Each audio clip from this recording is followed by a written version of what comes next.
Hello and welcome to Spirit Sherpa, the show that helps and encourages you on your journey to unlock your magic mojo. I'm Joshua Radewan, here as always with Kelle Sparta, transformational coach and shaman extraordinaire. And once again, we have a new opening. We've done it 3 times today, but it's the third one. It's That's the it. third one. So, hey, we get there. That's all that matters. We get there, point A to point B. Point A to point B. So, before we get into today's topic, I want to tell a little history story. Not history, but my history. So, in 2010, my mom passed away, and that year sent me like I traveled a lot that year because I had an inheritance and I didn't know what I was doing. I was sort of stuck in my work and I was beating my head against the wall and I was just tired. And I called 2010 the year from hell because I got audited on 4 years of my taxes and we were evicted from our house because the bank foreclosed on it. We weren't technically evicted, but we were asked to leave. And lots and lots of bad things. Things went south. My boyfriend had two different people die, two different grandparents die, and then my boyfriend and I broke up. And my mom died in the middle of all of that. And so, I called it the year from hell because it was just like the universe was just hitting me and hitting me and hitting me and hitting me. And I was like literally yelling uncle to the universe that year.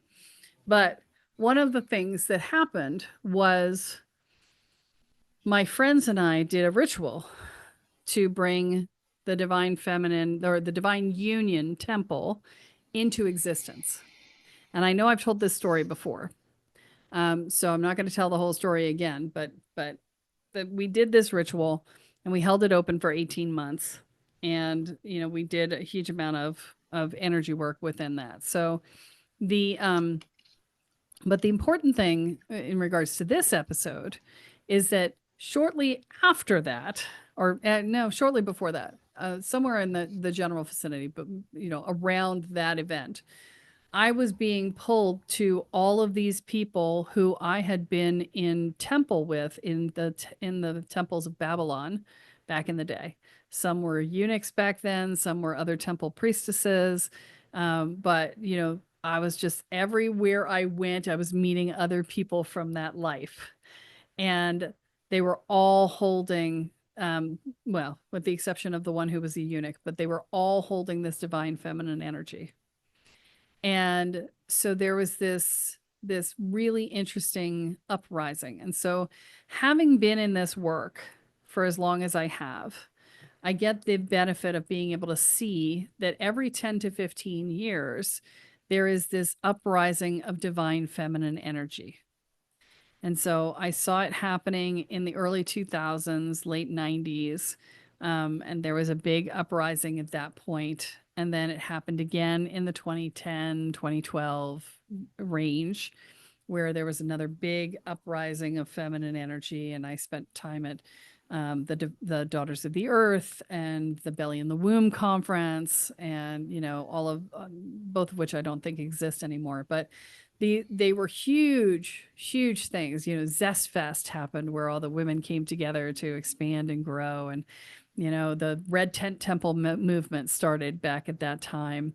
And I think it was around Anita Diamante's book, The Red Tent, and Elisa Starkweather started the movement and had the whole prototype for how to run these things, which may still be on her website. I'm not sure.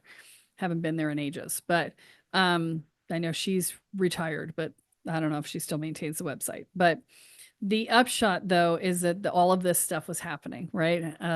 Isadora Liedenfrost did her movie, The Things We Don't Talk About. I was in that movie, by the way. I was supposed to be in it more, but I was naked, so they decided to cut it to not get an R rating. But I did I my didn't know my that. I am the luscious goddess poem, and they were just like, yeah, they couldn't. She really wanted to use it. She came back to refilm it because she only got part of it on film the first time, and she came back and asked me to do it again, and then she decided not to use it. But anyway, the the movie was coming out. It was about the Red Ten Temple movement. So I mean, all of this stuff was happening back then. And there were wild woman workshops and divine feminine workshops and all sorts of stuff going on. And I'm seeing that happening again now, right?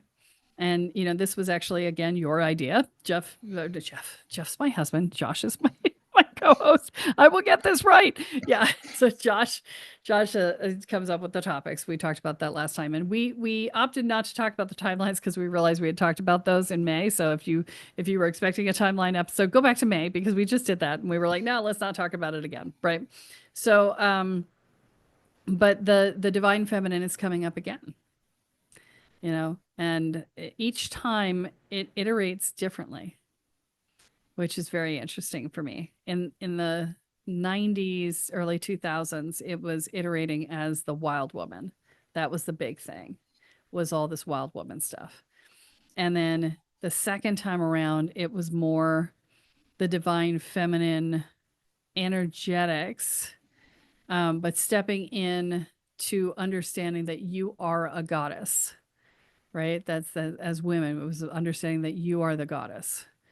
And so you're more connected into this version of it. So tell me what you're seeing now, Josh. Well, so I think I talked a little bit about this last year, but right during my Kundalini experience was about experiencing the feminine, right? Yeah. That's really what happened. And it happened right before Lionsgate Portal last year. And, for me, you were talking about the sacred union, right? And that's what I'm witnessing. So layers. I'm witnessing a lot of different layers of the divine feminine rising, right? I think Yeah. it's different divine feminines at different stages of their evolution too, if that makes sense. Yes. One of the things I'm seeing the wild woman. I'm seeing the circles that aren't very men friendly right now. I'm seeing, I see it. Interestingly enough, you've trained me in energy work, and I see chakras as overbalanced, underactive, underactive, overactive, right? And I see things trying to shift. So what happens is, like I see the rise of the dark feminine in pockets, and that's okay, completely valid. The toxic, Absolutely. the dark masculine's been a shit show for a long time. Like there's no judgment for me. I'm staying on the outskirts of those particular circles myself. Probably But wise. Yes. yeah, but I'm also seeing one of the things that I've seen a lot lately in my awareness is that there are a lot of men that are going into their feminine work, right? A Yes. lot of people that have been holding space for the feminine to come back in. And now I'm seeing the women actually take a more masculine role to kind of balance it in those in those relationships, which is really cool. But I'm also seeing a lot more vulnerability right now. Like people are being able to come out and to say and feel acknowledged and validated in what it is that they've experienced. And I think what I feel is we have a unique opportunity. Granted, I will tell you this is my first 10 to 15-year cycle of being able to, on the recognition point of this. But what I do see is a chance to create that sacred union as a planet.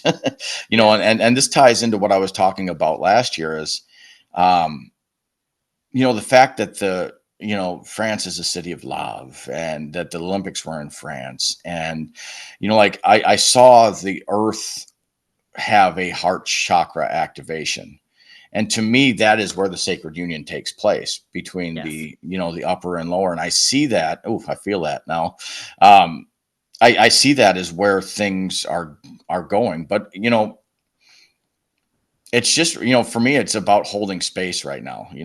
For me, it's just been doing my own work. Like I've really been in my work trying to understand the feminine, and I see a lot of those pockets. Like I see more masculine circles starting to figure out how to best support the feminine, which is unheard of in my experience, right? But a lot of the medicine men I work with down in Florida, like they are doing, fire ceremonies and just, like working with, praying for the divine feminine and holding space for it to come back in. So there's a lot of beautiful things happening in a lot of different places on both sides to balance this. But I really feel like it's that we have this chance to walk together instead of one in front of the other. How it goes, I don't know. I don't know. But we're here for the ride.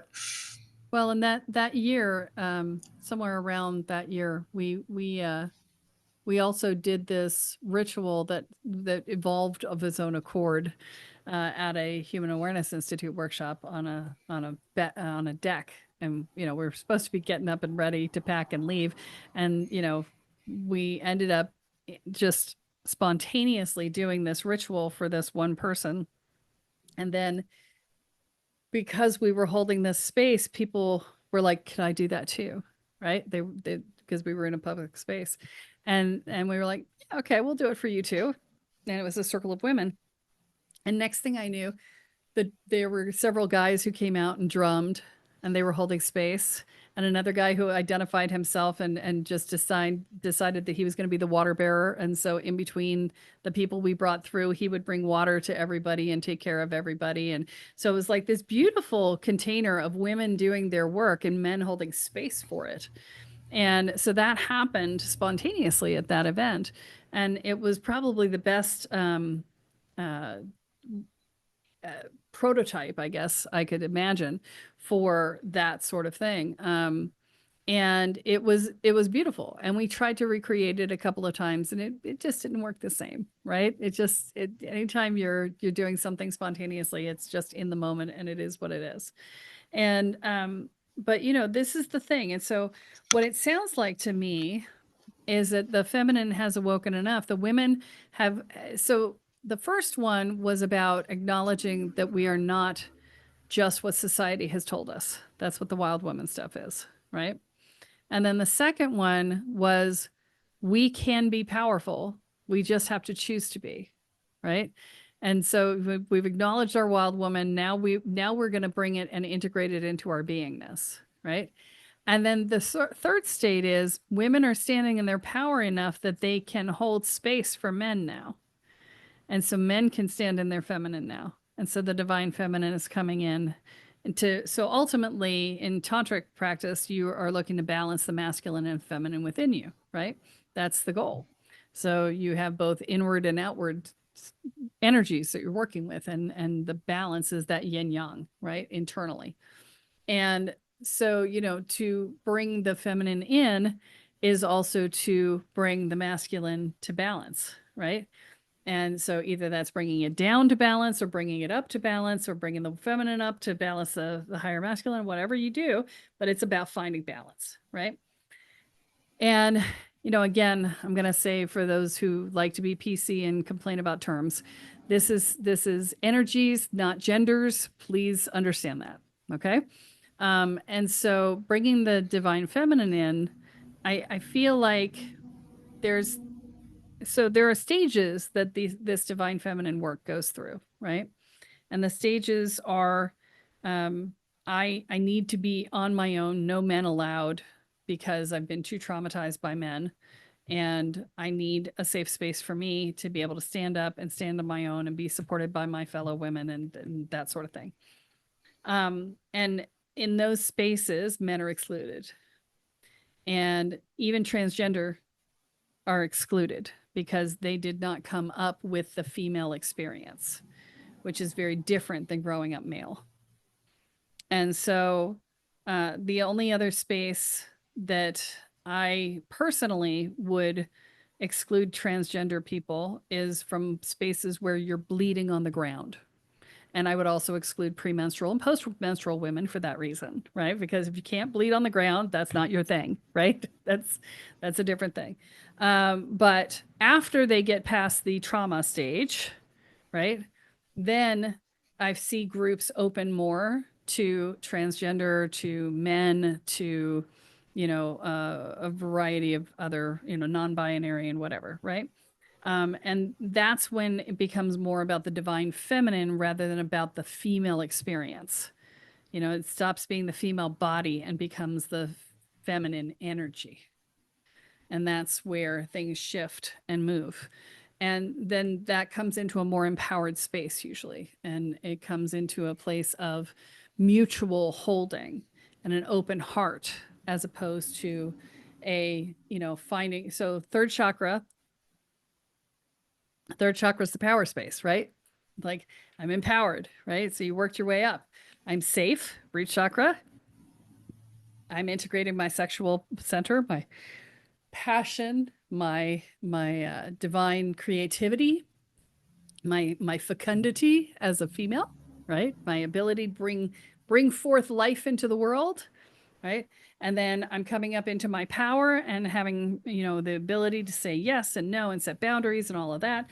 And then and only then do I get into the heart chakra, which is the stage that you're talking about now, right? And this is the perfect time for this because we're in massive chaos, we're in massive breakdown, we're in this space of the patriarchy is crumbling and doing its last dying gasps of trying to grab power and all this stuff.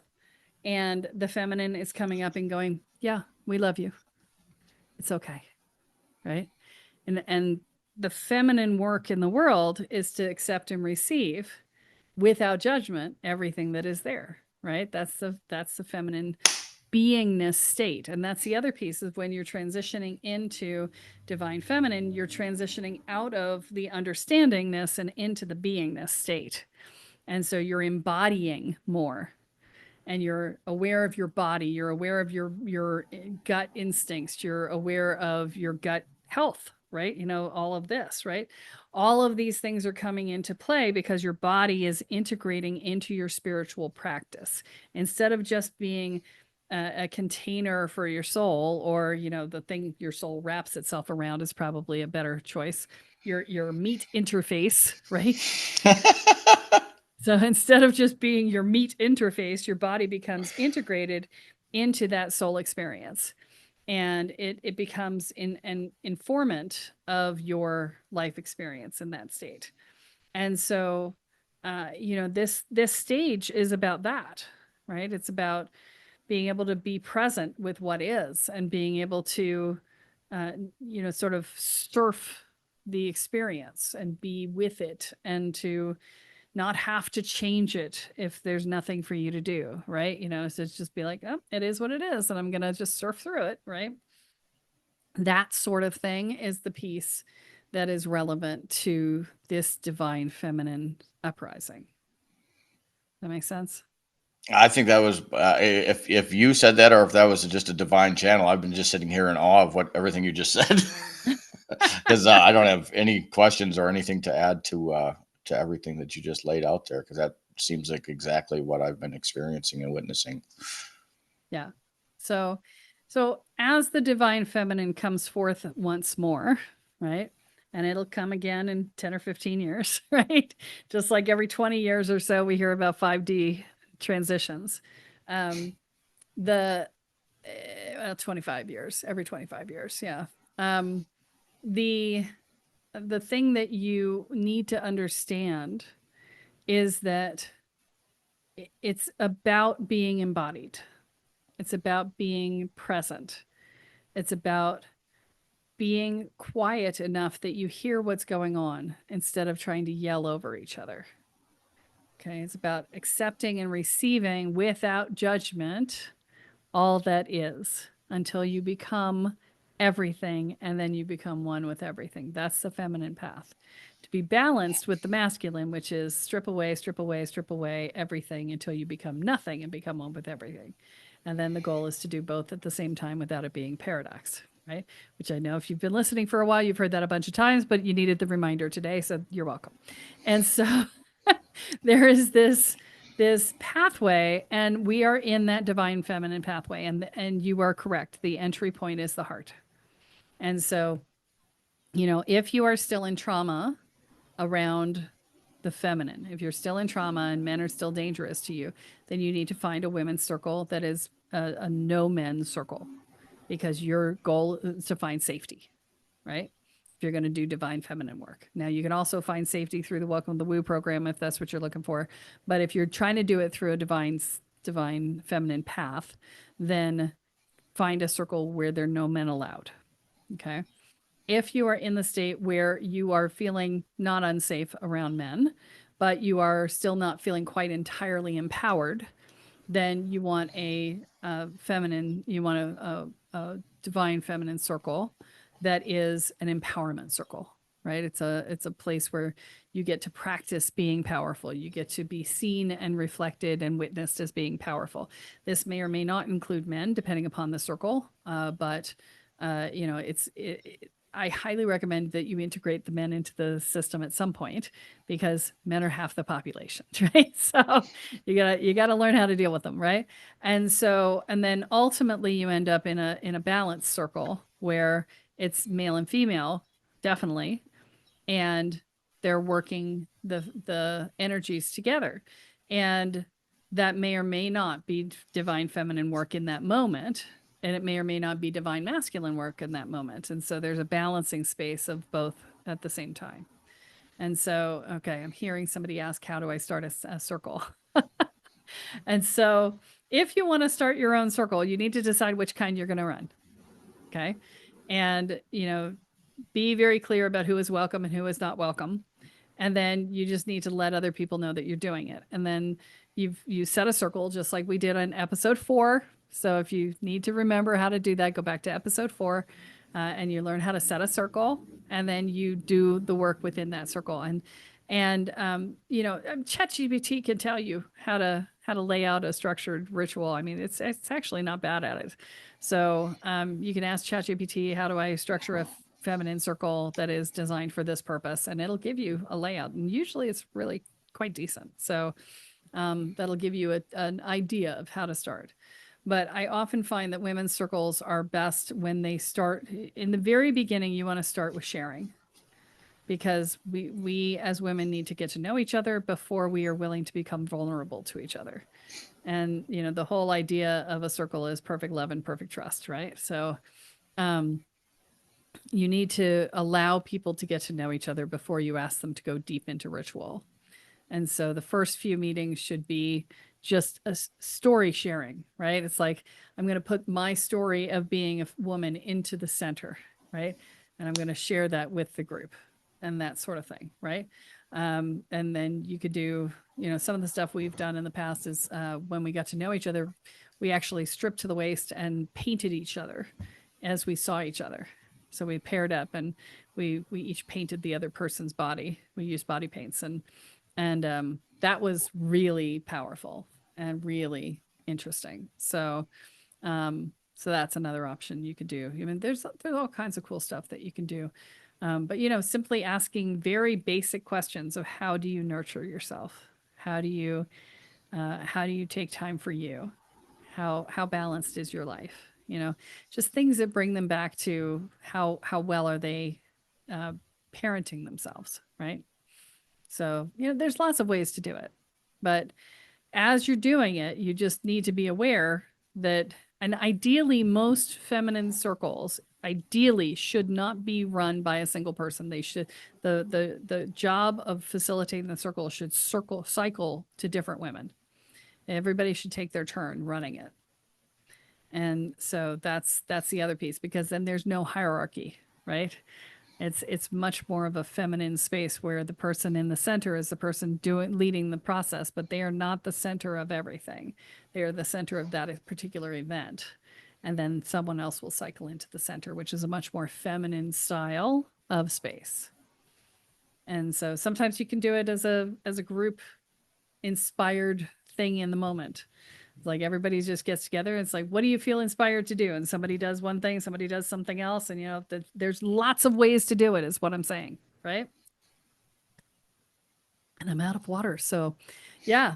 So anyway, the divine feminine is here, and it's time to do the work. Whether you're a guy or a girl, a man or a woman, or non-binary or trans, it is time to be looking at that feminine energy, because it is important for you to engage and embody this to balance the masculine energy that's in your system as well. And so, yeah, start doing it. Start doing it. It's beautiful work. All I got to say is, I had a session a year and a half ago with a quantum healer, and he's like, I've never seen this before, but I see the sacred union within you. It's like you are the sacred union. And that's been the work from walkabout to, everything that's transpired over the last year. It's just getting in the flow and being more vulnerable than I ever have about what's actually going on inside. Because even some of that surface level shit was still a mask. So just let it go. Find your circle, find your tribe, let these things go and watch it heal rapidly. Yeah. It's beautiful work. So, all right. And with that said, I'm going to remind you we do have a retreat coming up. That is the Adventures in Energetics retreat. So if you want to find a group of people to work with, this would be a good way to do that. That it's happening in January of next year, 2026, in Panama, in Boquete here, at a beautiful venue called The Haven, which is a resort and spa. It's fantastic. Utterly fantastic. Like it was it's probably one of the most beautiful places I've ever experienced. Boquete in general, but the Haven was just an amazing. The tree out there, I still see it in my visions. Right, there's just such a magical tree on that property that taps into connect from times. But that whole place, the food, the people, I mean, just a lovely area. You will not regret going. Yeah. The entire space was laid out using feng shui, which is why it feels so good. So, anyway, so, if you're looking for a place to connect with a group, that would be a great way to do it. You're also welcome to come and join us because we do that balancing work of, making sure all your chakras are balanced because we do all the work within them. So, and that's it for today. Remember to like, subscribe, and share. Please share because my Facebook ads aren't going to work. Please help me. And remember that what you focus on expands. What you intend is what you create. So choose wisely.